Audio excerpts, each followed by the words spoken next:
আপনারা কি জানেন গোপাল মুখার্জি ওরফে গোপাল পাঠা কে ছিলেন? তো চলুন আজকে জেনে নেওয়া যাক গোপাল পাঠা সম্পর্কে অজানা কিছু তথ্য। গোপালচন্দ্র মুখার্জি অথবা গোপাল পাঠা 1913 সালে কলকাতায় জন্মগ্রহণ করেন। কলকাতার কলেজ স্ট্রিটে তার পারিবারিক মাংসের দোকানের উল্লেখ আছে। তাকে প্রায়ই সেই ব্যক্তি হিসাবে উল্লেখ করা হয় যিনি কলকাতাকে মুসলিম লীগের পতন থেকে রক্ষা করেছিলেন। কিন্তু স্বাধীনতার 7 দশকের বেশি সময় পরেও তার পরিচয় এখনো পাওয়া যায়। মাত্র 5 ফুট 4 ইঞ্চি লম্বা গোপাল মুখার্জি তার নিজের জন্য একটা কঠিন কাজ বেছে নিয়েছিলেন। লম্বা চুল সুন্দরভাবে বাঁধা, দাড়ি গোপের সাথে সম্পূর্ণ। তিনি ছিলেন একজন ভদ্রলোক, কিন্তু পুলিশ তাকে একজন অপরাধী হিসাবে জানত, একজন গ্যাং লিডার যার নির্দেশে শত শত ছেলেকে হত্যা করার জন্য প্রস্তুত রাখা হতো। এবং তার বাহুবল পুলিশকে সতর্ক করে দিয়েছিল, কারণ তিনি ছিলেন একজন সাহসী বীর যোদ্ধা। দেশভাগের অনেক আগেই কলকাতার ইতিহাসে মুখার্জির ভূমিকা গুরুত্বপূর্ণ হয়ে ওঠে। জোর করে কলকাতা দখলের জন্য মুসলিম লীগের এজেন্টদের মুখোমুখি হন তিনি। লাঠি, বর্ষা, ছুরি, বন্দুক অথবা তার লোকেদের যা কিছু করার সুযোগ ছিল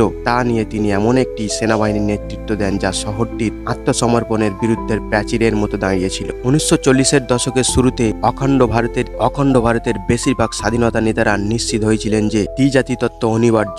মুসলিম লীগ এবং মোহাম্মদ আলী জিন্নার কর্তৃক প্রচারিত একটি রাজনৈতিক মতবাদ কিন্তু ব্রিটিশদের বিরুদ্ধে ঐক্যবদ্ধ সংগ্রামের জন্য পরিচিত একটি দেশকে বিভক্ত করার একটি মানচিত্র অঙ্কন সাম্প্রদায়িক বিরোধের একটি বিন্দুতে পরিণত হয়েছিল। মুসলিম লীগ তাদের স্বপ্নের জাতির জনসংখ্যার অবস্থা নিয়ে নিশ্চিত ছিল, যা অর্থনৈতিক চ্যালেঞ্জের সাথে এসেছিল। তৎকালীন বাংলা প্রদেশের পূর্ব অংশ মুসলিম প্রধান হলেও এই শিল্প কেন্দ্রগুলির অভাব ছিল, যা পশ্চিম দিকের কলকাতায় এবং হাওড়ার মতো শহরে কেন্দ্রীভূত ছিল। এরপর মুসলিম লীগ এমন একটি পরিকল্পনা নিয়ে আসে যা অঞ্চলটিকে জ্বলন্ত অবস্থায় ফেলে দেয়। মোহাম্মদ আলী জিন্না 1946 সালে 16 আগস্ট প্রত্যক্ষ কর্মদিবস ঘোষণা করেন, যাতে পেশিশক্তি প্রদর্শনের মাধ্যমে কলকাতা মুসলিম লীগের হাতে পড়ে যায়। এই দিনটি সহিংসা ঘটনার সূচনা করে, যেখানে স্থানীয় মসজিদগুলি থেকে তীব্র বক্তৃতা দেওয়া হয় এবং মুসলিম লীগ নেতা হোসেন শাহী তৎকালীন বাংলার প্রধানমন্ত্রী পদে অধিষ্ঠিত ছিলেন। মুসলিম লীগ সমর্থকেরা হিন্দুদের বাড়িঘর পুড়িয়ে দেয় এবং দোকান লুটপাট করে হত্যা এবং ধর্ষণের ঘটনা ঘটায়। 17 আগস্টের মধ্যে হিন্দুরা সংগঠিত হতে শুরু করে। গোপাল মুখার্জি ছিলেন তাদের শক্তিধরদের মধ্যে একজন। স্বাধীনতা সংগ্রামে গুরুত্বপূর্ণ ভূমিকা পালনকারী ব্যায়াম সমিতিগুলি দ্বিতীয় বিশ্বযুদ্ধের পর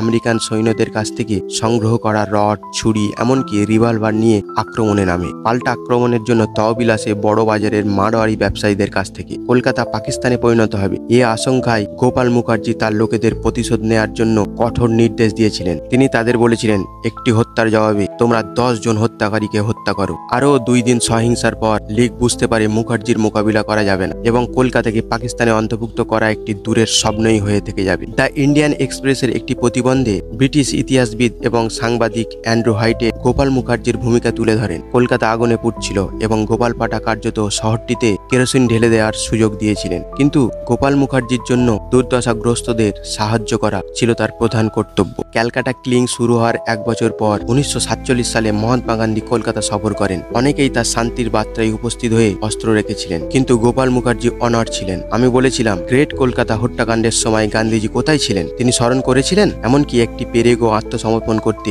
অস্বীকৃতি জানিয়েছিলেন। দেশভাগের সহিংসতায় মুখার্জির ভূমিকা বিতর্কিত। বছরের পর বছর ধরে তাকে হিন্দুদের রক্ষক হিসাবে বিবেচনা করা হচ্ছে, কিন্তু তার পরিবার সাম্প্রদায়িক দ্বিধাকে বিশ্বাস করতে অস্বীকার করে যে এটি একটি মুসলিম বিদ্বেষী করে তুলেছে। বরং 1946 সালের দাঙ্গার সময় তিনি তার বাড়ির বেশ কয়েকটি মুসলিম পরিবারকে বাঁচিয়েছিলেন। তার নাতি শান্তনু মুখার্জি এই কথা বললেন। টাইমস অফ ইন্ডিয়ার সাথে কথা বলতে গিয়ে তিনি দাবি করেন যে তার দাদা তাদের বাড়ির ছাদে মুসলমানদের আশ্রয় দিয়েছিলেন। এমনকি তিনি একজন রিক্সা চালকের পরিবারকে বাঁচিয়েছিলেন, যাকে তারা রফিক চাচা নামে চিনত। তার বোন স্মরণ করে বলেন যে স্থানীয় মুসলমানরা এখনো তার পরিবারকে সম্মান করেন, কিন্তু তার পরিবার আশঙ্কা করেছে যে আসন্ন দ্য বেঙ্গল ফাইলস ছবিতে তার চরিত্রে অভিনয় তাকে একজন উচ্ছৃঙ্খল মুসলিম বিদ্বেষী কসাই করে তুলেছে। তিনি এখনো তার 200 বছরের পৈতৃক বাড়িতে থাকেন, যা একসময় গোপাল পাঠার ঠিকানা ছিল। তিনি এখন চলচ্চিত্র নির্মাতা বিবেক রঞ্জন অগ্নিহোত্রীর ছবিটির প্রতি আপত্তি জানালেন, যা ইতিহাস বিবৃতির অভিযোগের বিতর্কের জন্ম দিয়েছে। পুলিশের কাছে দেয়া